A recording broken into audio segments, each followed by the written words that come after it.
Bonjour à tous. Aujourd'hui, vous aurez droit à 2 vidéos. Donc cette première vidéo, pour vous souhaiter bon courage pour la semaine. On se voit, comme ça, en vrai, puisque ensuite vous allez voir essentiellement, ma souris, et entendre ma voix et voir mon écran. Je ne vous partage pas ma tête. Aujourd'hui, j'ai envie de croiser, 3 choses que j'aime. 1, vous raconter des histoires.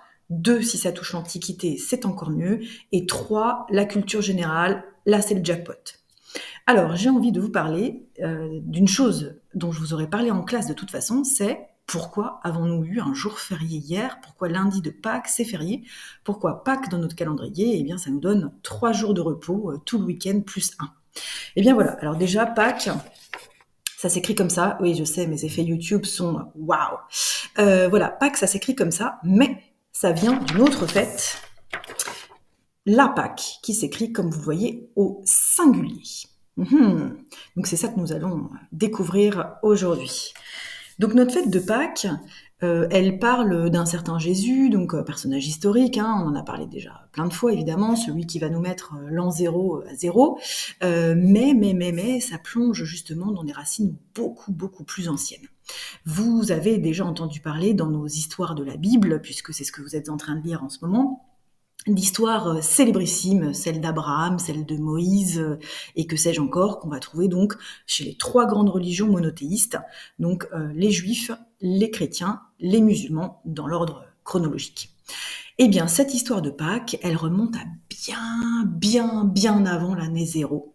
Il faut aller replonger peut-être autour de 600 avant Jésus-Christ, par là, à l'heure où donc le peuple hébreu est le seul peuple monothéiste pour l'instant sur la planète. Et donc, que se passe-t-il? Vous le savez, les méchants Égyptiens ont pris tous les Hébreux, ils les ont réduits à l'esclavage, et donc notre ami Moïse essaye de libérer son peuple. Et donc, encore un effet YouTube incroyable, waouh, un livre à l'écran. Et donc voilà, eh bien, Moïse va demander à Pharaon de laisser son peuple sortir d'Égypte. Il s'y prend à 10 fois, on a déjà étudié ça ensemble, puisque le Pharaon lui dit oui, et puis non à chaque fois. Et donc c'est ce qu'on appelle les 10 plaies d'Égypte, ou bien les fléaux. Vous les avez là, à l'écran. Et le dernier fléau, il est en bas. Ah non, il faut que je tourne la page. Le dernier fléau, comme on l'a déjà rappelé ensemble, c'est la mort des premiers-nés de toute l'Égypte, depuis le bétail jusqu'au fils de Pharaon. Or, eh bien, les Hébreux qui vont appeler donc l'ange de la mort, parce qu'attention, nous allons parler de mort et de sang pendant toute cette vidéo.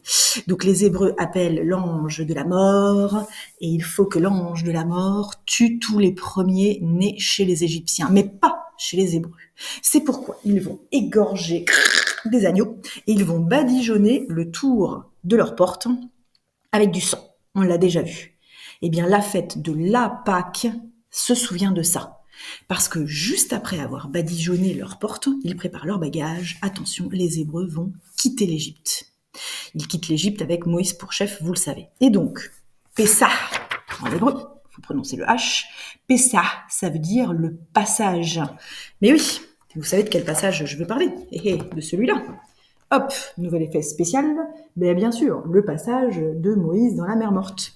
Donc, ce que commémorent les Hébreux, c'est la Pâque, les Hébreux qui quittent l'Égypte. Donc, je reviens à beaucoup plus tard, on est autour de l'an 0.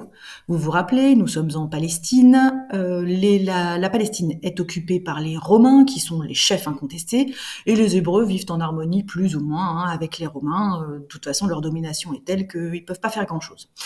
Ces années-là, donc autour de l'an 0, nous avons un agitateur politique de premier ordre, nommé Jésus de Nazareth, et les chefs des prêtres hébreux aimeraient bien, et oui, encore de la mort et du sang. Ça va se faire en plusieurs étapes.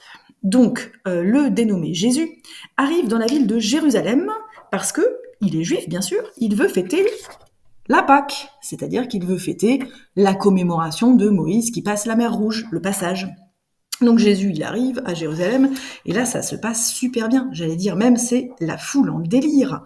Et oui, alors que je vous montre la foule en délire, eh bien voilà, il est là, Jésus, monter sur son âne, voilà, et on a le droit donc à toute la fête. Tout le monde est très content de le voir parce que les gens aiment l'entendre parler, parce qu'il faut dire, c'est un beau parleur, hein, il est captivant, il a une aura, voilà, c'est un maître dans l'art de parler. Et puis il dit des choses aussi que les gens ont envie d'entendre, hein. Soyez gentils les uns envers les autres, soyez généreux, aimez-vous, tout ça, ce message porte beaucoup. Mais par contre, les chefs des prêtres juifs ne l'aiment pas du tout. Parce que en parallèle de aimez-vous les uns les autres, etc., il dit aussi ne respectez pas le Shabbat, voilà, des petites choses que les chefs des prêtres n'aiment pas. En plus, il se déclare tout de même être le fils de Dieu. Ça passe pas très bien auprès des chefs des prêtres.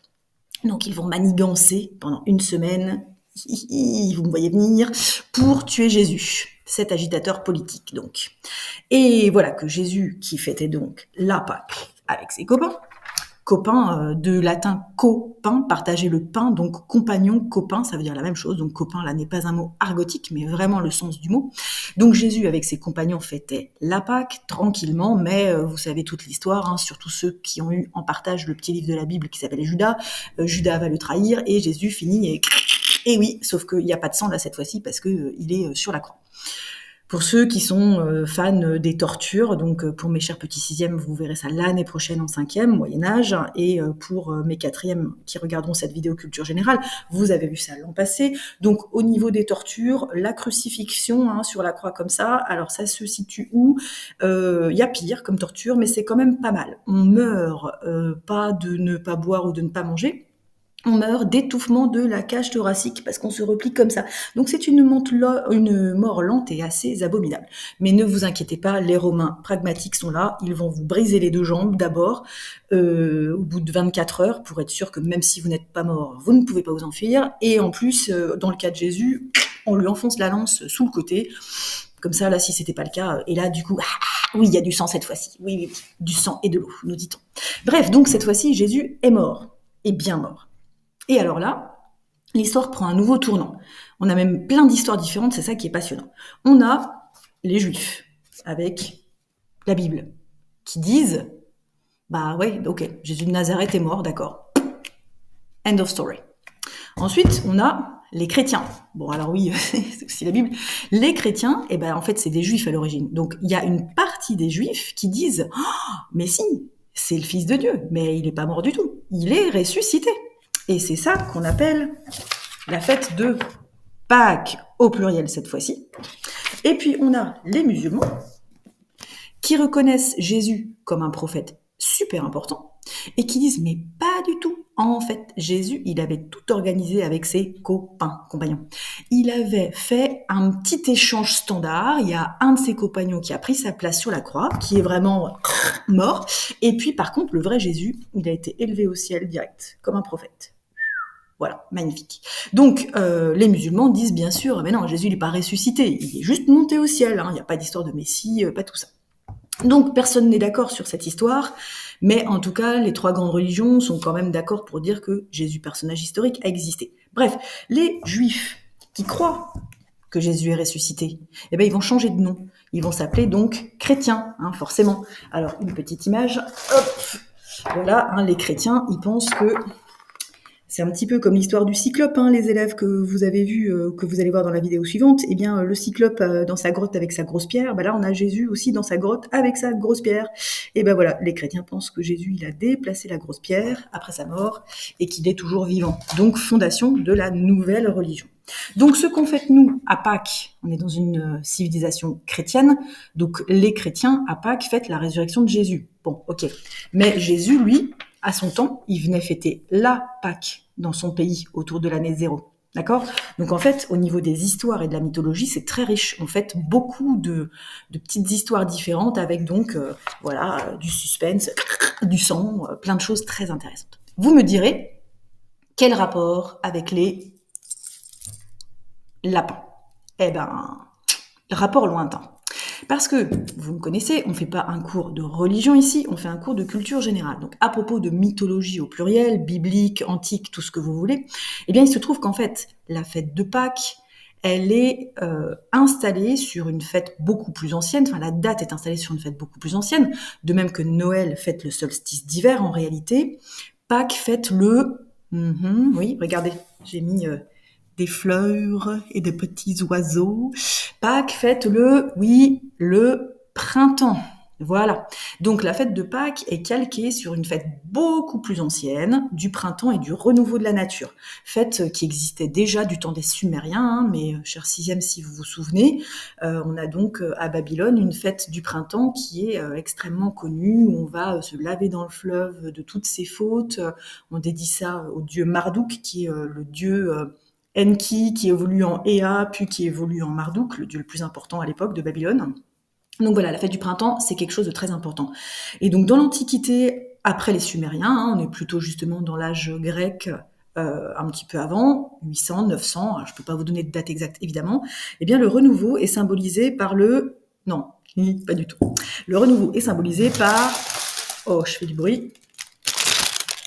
Eh oui.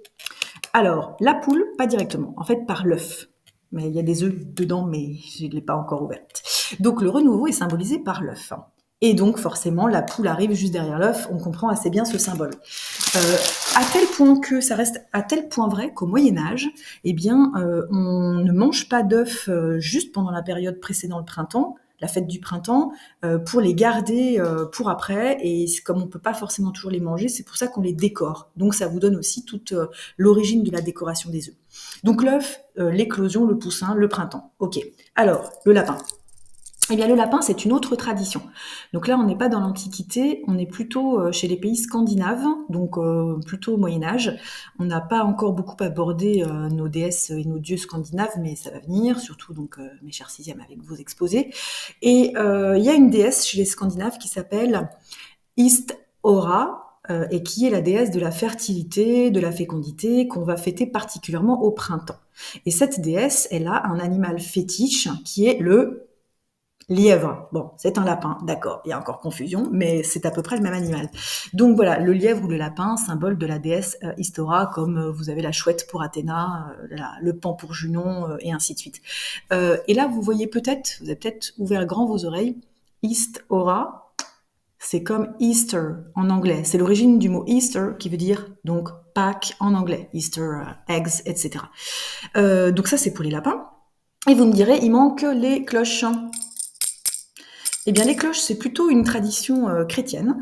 Pendant le Moyen-Âge, on ne sonne pas les cloches pendant la période qui précède Pâques.